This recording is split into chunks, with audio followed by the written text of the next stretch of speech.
The year is 1914, and someone said, hey, let's all kill each other in a really big war. In fact, so big, it'll be a Great War.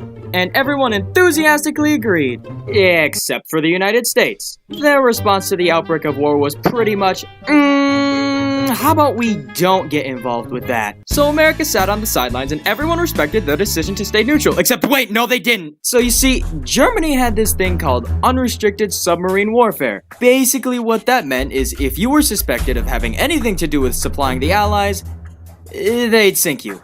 One very infamous case of this was that of the RMS Lusitania, which you've undoubtedly heard of if you've taken any history course ever. But just in case you haven't, the Lusitania was a British cruise ship headed from New York to England. The passengers were mostly British or Canadian, but a few hundred were indeed American. You can see where this is headed. On May 7th, 1915, off the coast of Ireland, the Lusitania was attacked by a German U-boat. The ship sank in just under 20 minutes and killed 1,198 passengers and crew. Of these casualties, though, 128 of them were indeed Americans. The US was pretty pissed that their people were just killed by a country that they weren't even at war with yet. And in fact, a large amount of the public did want to declare war on the Central Powers. Quick side note here, at the start of the war, many Americans were in favor of joining the war on Germany's side. But once they started invading Belgium and started being jerks to the people started to, change their minds. But anyway, US President Woodrow Wilson heard what had happened and was also pretty pissed. But instead of going to war with Germany, he basically told them to please not do that again. And Germany agreed, because the German government felt bad and solemnly swore to never ever attack another American ship that was ever sent. Lamal, JK, I changed my mind. So Germany started torpedoing boats again. And not only that, the German government wrote a telegram to Mexico basically saying, hey, you see those Americans? Yeah, invade them for us, and we'll give you Texas, Arizona, and New Mexico back. But the problem with sending a telegram is that they all go through the Western Union, which somehow Germany forgot the fact that the Western Union was based in England. So it wasn't really that hard for the British intelligence to find it, and once they did, they promptly showed it to the Americans. Not in my America! And that was it. The US would no longer be neutral. Germany's nightmare was now a reality. America was now in the war. And really not a moment too soon, because as America was joining the war, Russia was dropping out due to a lack of material and success, not to mention it was dealing with a revolution on its hands. The Allies had just lost one of their largest supporters. This meant Germany could take all of its soldiers from the east and deploy them to the west, and the Allies knew that. In early 1918, Germany began launching offensive after offensive, taking a substantial amount of ground, and this had a severe effect on the soldiers' morale.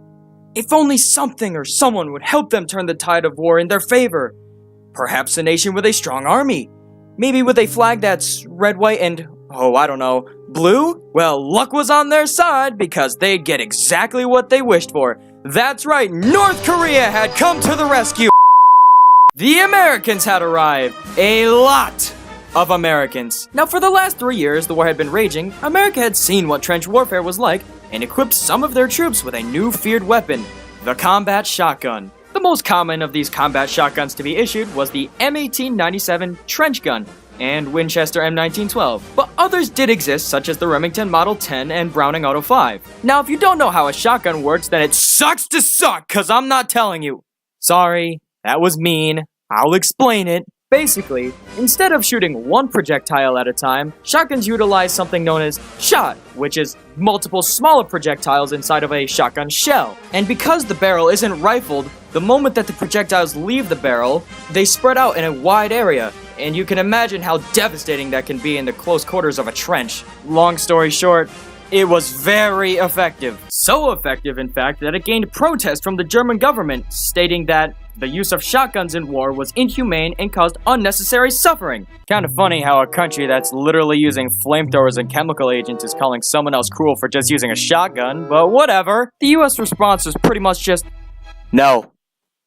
And this really pissed off Germany. So much so that they threatened to execute any American caught with a shotgun or even just shotgun shells. This, however, was just a bluff, as there is little to no evidence showing that they actually went through with this. Now, I'm not going to go too much into detail with this one, but it's important to note. The first major interaction between German and American soldiers was during the Champagne-Marne offensive, and is actually where we get this cool painting from. You've probably seen it.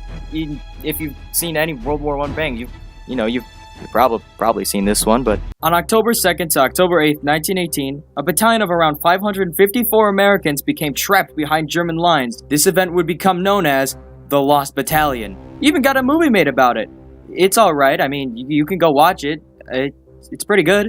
On October 4th, 1918, for those American troops who were lost, it was pretty much business as usual. U.S. artillery crews had found out what they thought to be German positions and began to shell them. Come to find out, they were shelling their own soldiers. Those lost U.S. soldiers, desperate for the artillery to stop killing their own guys, took one of their messenger pigeons named Cher Ami and wrote a message saying, "We are along the road parallel to 276.4. Our own artillery is dropping a barrage directly on us. For heaven's sake, stop it." They let Cher Ami go, and against all odds, even after being shot multiple times, she made it back to base and delivered the message to their artillery saying, "Stop killing us!" Many times during the battle, German messengers were sent across the line to try and convince the Americans to surrender.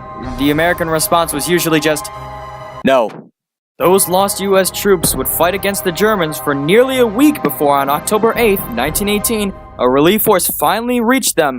But by then, of the original 554 soldiers, over 197 were killed, and over 150 were missing or captured. November 11th, 1918, the war was to end today at 11 a.m., and a soldier known as Henry Nicholas John Gunther was a U.S. soldier part of the 79th Infantry Division. On this morning of November 11th, 1918, Gunther, determined to fight to the very last second, charged the German machine gun crew. The soldiers tried their best to wave him off, knowing that the armistice would take place in a matter of minutes, but Gunther kept running. Eventually, they had no choice but to fire on him, and at 10:59 a.m., Gunther was killed.